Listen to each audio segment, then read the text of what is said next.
은행은 2014년 이후 3년간에 걸친 강력한 구조조정으로 많은 이익을 냈지만 주가는 반대로 움직였습니다. 그래서 최근에는 은행을 배당주의 관점에서 봐야 된다라고 하는 사람들이 상당히 늘어나고 있는데요. 연말의 은행 투자 과연 올바른 전략인지 알아보는 시간을 갖도록 하겠습니다. 김인 BNK투자증권 연구위원 나오셨습니다. 안녕하십니까? 안녕하세요. 예. 네. 자, 최근에 은행주가 이번 주 들어서 조금씩 계속해서 움직이고 있는 상태입니다. 예. 은행주 흐름에 대해서 지금 어떻게 보고 계십니까? 예, 지금 9월 이후로 보면 은행주 한 12% 정도 상승을 해서 예. 코스피 대비해서 8% 아웃퍼폼하고 있습니다. 예. 3분기에 대한 어떤 실적 기대와 예. 또 이제 9월 들면은 배당에 대한 기대들이 있잖아요. 그렇죠. 예, 그런 기대들이 은행주 상승을 이끌었고 또 수급 측면에서 보면 사실 이제 주식시장이 정체되고 최근에 이제 정체되니까 퍼가 높은 주식들에 대한 부담들이 생기니까 예. 은행주 상당히 못 올라갔잖아요. 예. 기관들이 순매수로 전환하면서 또 수급 측면에서도 주가 상승을 견인하고 있습니다. 예, 알겠습니다.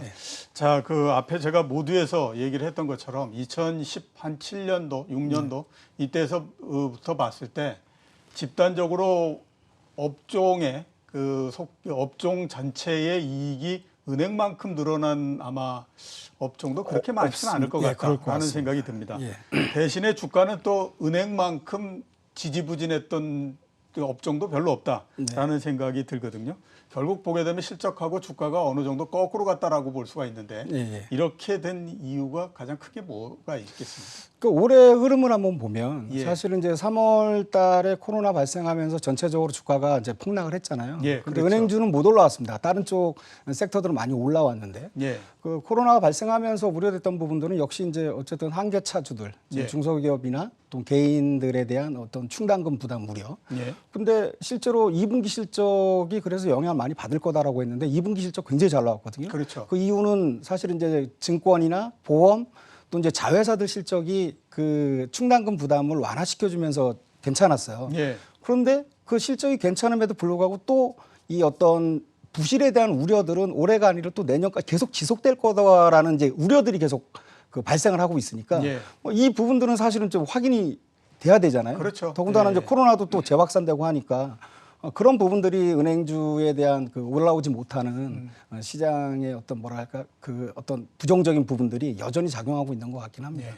반도체는 이익이 잘 나면 내년도에도 더 잘 날 거라고 얘기를 하는데 은행은 올해 이익이 잘 나면 내년도에 부실이 생길지 모르니까 라고 얘기하면 둘은 조금 좀 안 맞는 것 같다라는 생각이 좀 듭니다. 그게요. 사실은 은행주가 2014년부터 이익이 큰 폭으로 상승하기 시작합니다. 그렇죠. 그 흐름을 보면 2014년도에 어쨌든 부동산 활성화 정책을 하면서 부동산 쪽 가계대출이 큰 폭으로 늘어나면서 추가 성장을 했고요.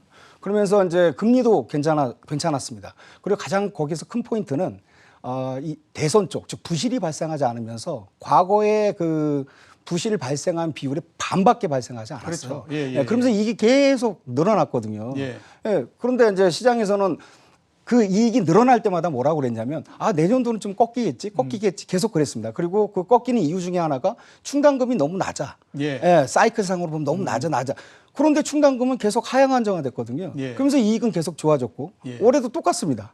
물론 2019년도 최대 실적 나왔고 올해는 님이 빠지니까 사실은 이자익 쪽에 좀 부담이 생기고 대손 쪽도 정부에서 좀 보수적 쌓으라 하니까 대손 쪽 부담이 생기면서 이익이 줄긴 하겠지만 사실 2019년 최대 실적 대비해서 한 5% 정도 지금 내외로 보거든요. 그러니까 그 과거 대비해서도 최대 실적 수준입니다. 그런데 또 이제 내년도 또 충당금 부담이 있어. 항상 이런 식의 반복인 것 같습니다.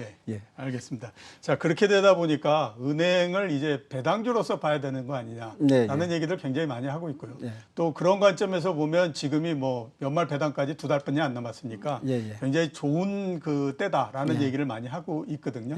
배당주로서의 은행 어떻게 보십니까? 거기에 대해서. 우선 이제 우리가 배당주를 생각할 때 첫 번째는 그러니까 이익의 안정성과 성장성입니다. 그렇죠. 앞에 말씀드렸지만 은행은 2014년부터 이익이 꾸준히 증가를 했고요. 그런 측면에서 보면 첫 번째 요건에 맞는 부분이고 두 번째는 이제 배당 성향입니다. 이익이 증가해도 배당 성향이 증가해야지 주당 배당금이 늘어나잖아요. 그렇죠. 상장은행 같은 경우는 2014년부터 보면 배당 성향이 10% 후반대에서 지금 20% 중후반대로 꾸준히 상승을 했거든요. 예. 상대적으로 자본 비율이 낮았던 지방은행조차도 사실 10% 중반대에서 지금 10% 후반 초반대까지 배당 성향이 꾸준히 상승하고 있습니다. 예. 그러니까 배당 성향에 대한 부분들도 역시 은행주에 맞는다는 부분이고 세 번째는 이제 결국 이제 경영진의 의지. 그렇죠. 배당에 대한 의지인데 2019년도에 최대 실적이 났는데 주가는 빠졌어요. 그러니까 그 은행 경영진들이 그 포커스를 맞춘 게 주주 친화 정책을 강화하자. 예. 그래서 아까 말씀드렸던 이제 배당 성향도 우리가 중장기적으로 30%씩 가겠다.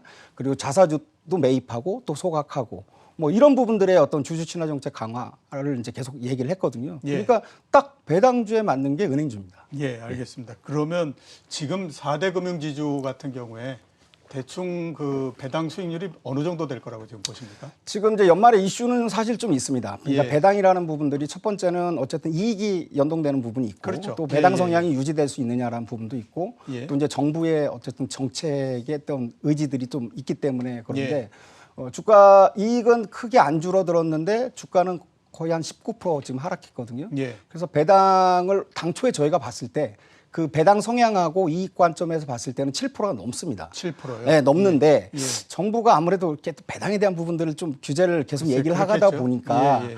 그러면은 지금 거기서 조금 낮춘다고 하더라도 6% 중반 6%. 정도는 충분히 나오지 않을까라고 예, 생각합니다. 6% 중반 정도면 뭐 굉장히 높은 거다라고 봐야 그렇죠. 되겠죠. 예. 그 금융지주 간의 주가에 대해서 제가 좀 여쭤보도록 하겠습니다. 예. 한 3년 전까지만 하더라도 가장 높은 게 한 5년 전 정도에 예. 가장 높은 건 신한, 예. 그다음 KB, 예. 하나 이런 형태였거든요. 예. 쭉 바뀌더니 예. KB가 지금 맨 위로 올라오고 예. 신한이 그다음에 하나 이렇게 예. 됐습니다. 최근에는 보면 KB가 가장 높고 하나가 그다음이고 신한이 가장 낮습니다. 네. 결국 보면 신한금융지주가 계속해서 주가가 네. 다른 거에 비해서 후퇴했다 이렇게 이제 보는데 네. 볼 수밖에 없는데 네. 이렇게 된 이유가 가장 크게 뭡니까? 우선 실적 측면에서 볼 때 예. 신한도 나쁘진 않습니다. 예. 나쁘지 않은데 이제 2분기 실적 이후에 예. 발표 이후에 사실은 이제 시장에서 1.2조 원 정도 3자 배정으로 해서 그 유상증자를 했잖아요. 근데 1.2조 원이면 신한이 연간 3조 원 이상의 이익을 버는데 1.2조 원이 무슨 의미가 있냐. 예. 더군다나 PBR이 0.3배로 낮은 상황에서 즉 증자 목적이 애매하다라는 거였죠. 그리고 이제 그 또 발표에서 또 뭐였냐면 4분기 때 좀 충당금 우려가 좀 있다라고 얘기를 했고 또 예. 아까 말씀드렸지만 유상증자라면 또 배당에 대한 기대가 축소되잖아요. 그렇죠. 자본이 예, 땡겨왔는데 또 배당을 많이 줄 수 없으니까. 예. 그 이후로 하면서 신한지주가 상당히 좀 그 주가가 상대적으로 올해 26% 가장 많이 빠졌거든요. 예. 빠졌습니다. 그런 부분들이 좀 많이 작용을 한 거죠. 근데 사실 배당이나 충당금 이슈는 사실 은행주 전체적인 문제이긴 하거든요. 예. 신한만의 문제가 아니고 그리고 그 전략적 투자자라는 부분들이라고 저는 생각을 해요. 그러니까 이게 단순히 자본 확충을 목적으로 했던 게 아니라 해외 M&A를 위한 그 3자 배정이었던 부분이었는데 예. 시장이나 또 이제 애널리스트를 설득하는 데 조금 부족했던 거가 아닌가 싶습니다. 예. 자, 그 마지막으로 제가 좀 질문을 드려야 될 부분이 은행의 실적하고 예. 이번 그 3분기, 4분기 예. 그다음에 그 중에서 좋은 은행을 지금 어디로 꼽고 계십니까? 우선은 이제 오늘부터 KB 실적이고요. 예. 내일 하나하고 또 월요일 날 우리 신한이 화요일입니다. 그러면 다음 주 화요일까지 중요한 기업들이 다 나오네요. 근데 오늘이 포인트일 것 같아요. 예, 왜냐하면 예. 시장에서 아마 저번에 제가 말씀드렸던 것 같은데 나와서 프루덴셜 인수하면 연가매수 차익이 발생을 하는데 사실 가격은 조금 어느 정도 발생할지는 좀 유동적입니다만 예.